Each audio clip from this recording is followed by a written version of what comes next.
Right now in Pima County, we have some great momentum going forward. We're seeing the cases in Pima County finally dip under that 500, 300 mark consecutively for days, which opens the windows for schools to open in some capacity, mainly in person and hybrid.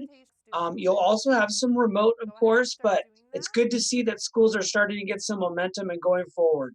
And when do you believe that most of the schools, at least TUSD, Sunnyside Amphitheater, will be in school, traditional brick and mortar learning? We'll have everybody back into some sort of capacity by the end of March. Now, does that mean everybody's back all in person, all schools? No. But does that mean that the capacity is there and people are starting to be in person? Yes. So we're excited to see that happen at the end of March with the whole family back in Pima County. And I would imagine you speak to superintendents in other counties here in the state of Arizona. How do we compare, let's say, to Maricopa, Pinal, and others? I'd say Pima County is a little bit more conservative on the side of safety and just kind of a little more reserved. But we like that here. We like to take our time a little bit more. Phoenix is a touch more aggressive, especially in the Maricopa area. So I like our chances are here in Pima County, and I like what we're doing.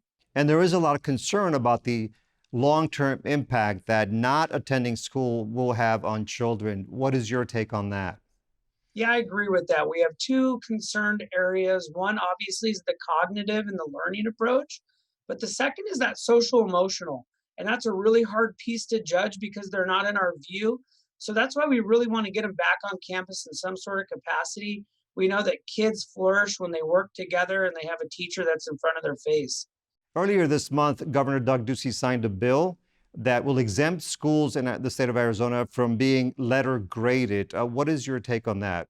I like that policy that Governor Ducey did. I think right now letter grades is a time to step back and reevaluate the whole system. I'm also very concerned with the letter A through F grading system when you attach dollars to a test. Governor Doug Ducey is also asking some experts to gather data on the extent of the learning loss that has occurred over the past year. We do know that we have some gaps, but we've also seen some growth in the remote areas of learning. So I think a study session is a fantastic idea. It will give schools a way to kind of look at the students, and then we can bring in interventions to help those students.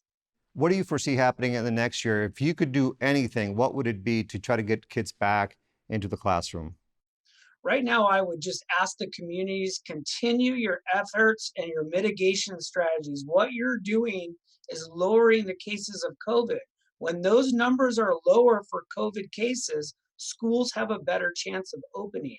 What I think we'll see is some robust summer sessions at schools, and then hopefully you'll see a large majority of in person starting in August with some hybrid and probably a small percentage of remote. All right, Dustin Williams, Pima County Superintendent of Schools, thank you very much for joining us. Thank you for having me.